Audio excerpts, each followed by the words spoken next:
मेरा नाम है आर्यन और आप देख रहे हैं डर। साल दर साल बीत चुके थे। रोहन जब अपनी मौसी के नए घर के मुख्य द्वार पर खड़ा हुआ तो एक अजीब सी ठंडक ने उसके जिस्म को छू लिया। मौसी ने यह आलीशान हवेली नुमा घर अपनी हैसियत से बेहद कम दाम में खरीदा था। सब कह रहे थे कि मौसी की किस्मत चमक गई, लेकिन रोहित को उस बड़े घर के दरवाजे के पार फैली खामोशी में कुछ अटपटा महसूस हो रहा था। शाम को गृह प्रवेश की पूजा पर बहुत धूमधाम से संपन्न हुई। रिश्तेदारों का हुजूम था, ठहाके थे और स्वादिष्ट पकवानों की खुशबू। रोहन भी मौसी के भाइयों से मिलकर बहुत खुश था। रात का खाना खाते और पुरानी यादें ताज़ा करने के बाद सब अपने अपने कमरों में सोने चले गए। थकावट इतनी थी कि रोहन फर्श से पहली मंजिल वाले कोने के कमरे में गया, दरवाज़ा बंद और गहरी नींद में सो गया। रात के सन्नाटे में अचानक घड़ी की टिक टिक की आवाज़ की भी भारी लगने लगी। रात के करीब 2 बजे लकड़ी के भारी दरवाजे के खुलने की आवाज़ से मोहन की नींद अचानक टूट गई। हल्की सी रोशनी बाहर के गलियारे के कमरे के अंदर छनकर आ रहे थे। रोहन की नज़र जैसे ही दरवाजे पर पड़ी उसकी रूह कांप गई। सामने सफ़ेद मटमैले लिबास में एक अजनबी औरत खड़े थे। उसके बाल बिखरे हुए थे और शरीर से एक अजीब सी सड़न की बदबू आ रही थे। रोहन ने अपने पूरे ज़िंदगी में उस औरत को कभी नहीं देखा था। वो बिना कोई आवाज़ किए धीरे धीरे रेंगते हुए कदमों से बाथरूम की तरफ बढ़ गई। रोहन की आंखें फटी की फटी रह गई, मुंह से चीख तलक नहीं निकल पा रहे थे। दरवाज़ा खुद ब खुद ज़ोर से बंद हो गया। कमरे के एक बाद फिर स्याह गहरा अंधेरा छा गया। रोहन का दिल इतनी ज़ोर से धड़क रहा था मानो सीना फाड़ कर बाहर आ जाएगा। उसी भयानक सन्नाटे में रोहन को महसूस हुआ कि उसके बेड के ठीक बगल में रखी लकड़ी की कुर्सी खाली नहीं है। अंधेरे में उसे किसी के भारी सांस लेने की सरसराहट सुनाई दे रही थे। कमरे में कोई था, ठीक उसके सिरहाने के पास। तभी आसमान को चीरती हुई कड़कड़ाती बिजली चमकी। नीली सफ़ेद रोशनी में 1 सेकंड के सावे हिस्से के लिए पूरे कमरे को उजागर कर दिया। रोहन का खून जम गया। कुर्सी पर वही बदहवास औरत बैठे थे। बिजली की रोशनी में उसका चेहरा दिखाई दिया, मांझा जैसा खींचा हुआ चेहरा जिसमें आंखें गायब थी और सिर्फ 2 खाली काले गड्ढे थे। उसकी सफ़ेद चमकी हुई खून की सूखी रेखाएं बनी हुई थे। रोहन झटके से उठकर बेड पर पीछे हटने लगा। खौफ से उसकी रीढ़ की हड्डी में एक सिहरन दौड़ गई।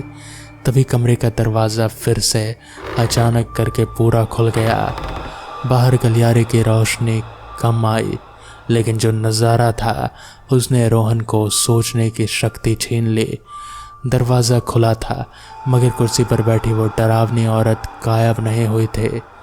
बिजली की चमक खत्म होते ही अब वो धीरे धीरे कुर्सी से उठे। उसकी गर्दन एक तरफ पूरी मुड़ी हुई थे। वो एक एक कदम करके रोहन के बिस्तर की ओर बढ़ने लगे। उसके कदम इतने भारी थे कि फर्श से उठी ठंडी हवा की लपटें निकल रही थे।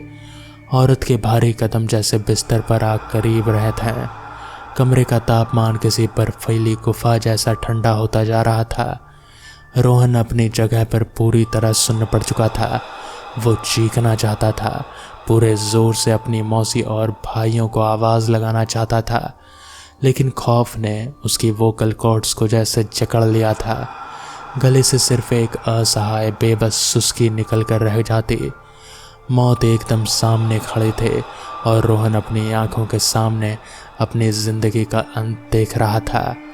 अगले ही पल वो औरत हवा में किसी खौफनाक मंजर की तरह झपटी और उसने रोहन का गला दबा दिया। उसके ठंडे सड़ चुके हाथों का दबाव इतना तेज़ था कि रोहन की सांसें अटकने लगी। उसकी चीखें अंदर ही घुट कर रह गईं। रोहन ने पूरी ताकत लगाकर उसे पीछे धकेलने की कोशिश की। झटके से वो औरत गायब हो गई, लेकिन राहत की सांस महज कुछ सेकंड ही थे। बाथरूम के अंदर से पानी गिरने की खौफनाक आवाज़ें आने लगी। रोहन का पूरा बदन कांप रहा था। उसने हिम्मत जुटाकर जैसे ही नज़र उठाई, वही खौफनाक औरत बाथरूम की चौखट पर खड़े थे। उसकी गर्दन अजीब तरीके से एक तरफ लटके हुए थे और उसके दोनों काले काले गड्ढों जैसी आंखों में खून की धार बह रहे थे। पलक झपकते ही वो गायब हुई और सीधे रोहन के बिस्तर पर उसके ठीक ऊपर हवा में तैरते हुए नजर आए। उसके बिखरे हुए जहरीले बाल रोहन के चेहरे को छू रहे थे। वो बार बार रोहन पर हमला कर रहे थे, कभी हवा में उछलते तो कभी उसकी छाती पर भारी दबाव बनाते। रोहन तड़प रहा था, अपनी आखिरी सांसें गिन रहा था। उस चुड़ैल का काला साया जैसे ही रोहन पर अंतिम वार करने के लिए उठा, रोहन के गले में पकड़े उसकी माँ की दी हुई हनुमान चालीसा की ताबीज़ उसके हाथ से छू गया। कमरे में अचानक एक तेज सिहरन उठे। वो औरत एक दर्दनाक आसमान चीरने वाली चीख के साथ पीछे हटी और धुएं के गुब्बार में तब्दील होकर हवा में विलीन हो गई। रोहन बेहोश होकर बिस्तर पर गिर पड़ा। सुबह की पहली किरण के साथ जब रोहन को होश आया तो वो पसीने से लथपथ और बदहवास हालत में आया था। उसके गले पर उंगलियों के नीले निशान छपे हुए थे। रोहन की हालत देखकर घर में अफरा तफरी मच गई। जब उसने रात का पूरा खौफनाक मंजर बयां किया तो सब सुन्न रह गए। घबराकर मौसी ने तुरंत इलाके के पुराने पड़ोसियों और एक बुजुर्ग पंडित को बुलवाया। तब जाकर इस आलीशान हवेली का काला सच सामने आया। दरअसल ये घर सालों पहले एक पुराने शमशान घाट की ज़मीन पर बनाया गया था। इस घर में रहने वाली पिछली मालकिन तंत्र मंत्र और काले जादू की साधना करते थे।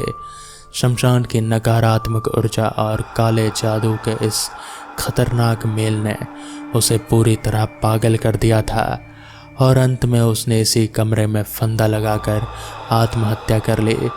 तब से उसकी भटकती हुई आत्मा इस घर पर अपना कब्जा मानती है और किसी भी इंसान की मौजूदगी उसे बर्दाश्त नहीं थे। इसीलिए ये प्रॉपर्टी इतनी सस्ती बिक रही थे। पूरा सच सुनते ही मौसी और रिश्तेदारों के होश उड़ गए।